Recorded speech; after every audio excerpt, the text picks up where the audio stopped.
এটা হলো চৈত মাসের টসটসা রেসিপি খাট্টা, একমাত্র কদু দিয়েই তৈরি করা হয়।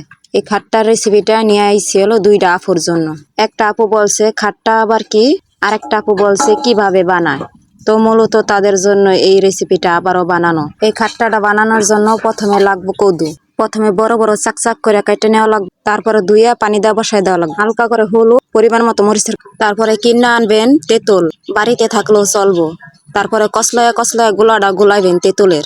ওই দেন আমার মাই কেমনে গুলাইতাছে। গুলানোর পরে এই যে এভাবে ডাইলা দিবেন, এই যে আমার মাই যেভাবে ডাইলা দিছে ওভাবে ডাইলা দিবেন, লাস্টে একটু ধুইয়াও দিবেন, তাহলে অনেক মজা হইব।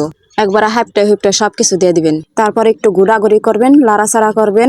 ভালোভাবে সিদ্ধ করার জন্য অনেকক্ষণ জাল করে নেওয়া লাগবো। এই ফাঁকে আপনাকে একটা জিনিস, এটা আমার অসাধারণ বাগান, এটা হলো বিখ্যাত বোম্বাই ডাডা। এই ডাডার মেয়াদ থাকে 1 বছর, অগো গ্যারান্টি দেওয়া, এক বছরের আগে আর দানা হবে না। এই দানা নিতে ফরিদপুর আসা লাগবো। তারপরে ধেন উঙ্গি দিয়ে চাই রয়েছে কমলি শাক, অগো কথা হইলো কি না চাইলেও আমরা ওইয়া থাকবো। তবে আলহামদুলিল্লাহ আল্লাহর কাছে শুকরিয়া আদায় করি, এখানে অনেক কিছুই পাওয়া যায় দেশ গ্রামে। এটা আমার সুরক্ষিত নালমি। আপনার ভাই কইতাছে নালমিটা ছিঁড়ে নেহ তাড়াতাড়ি, পাকে গেছে। বেড়াই মিশা কথা কইছে, দেখেন পাকে নাই, জাগ দেওয়া লাগবো। তো যাই হোক, গার বেকাডারে ছিঁড়ে নিয়ে আইছে, যে দেখেন পোকেও খাইয়া লাইছে লাস্টে। আর কদিন পরে গেলে সব আগু পেডাই যাইতো।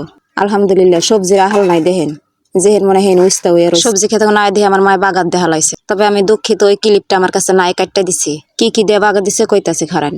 রসুন কুচি কুচি করে কাটটা তেলে ভিতরে দিয়ে সুন্দর করে লালটা লালটা করে ভাজবেন। তারপরে কড়াই সুদ্ধা জফপুর করে ডাইলা দেবেন ওই পাতিলের ভিতরে, খাট্টার ভিতরে। তারপরে হয়ে যাবে এরকম মজার টসটসা খাট্টা। কারণ এটা চৈত মাসে খাওয়া লাগে, কারণ চৈত মাসে অনেক গরম থাকে, এই গরমের ভিতরে এই জিনিসটা প্রচুর স্বাদ লাগে।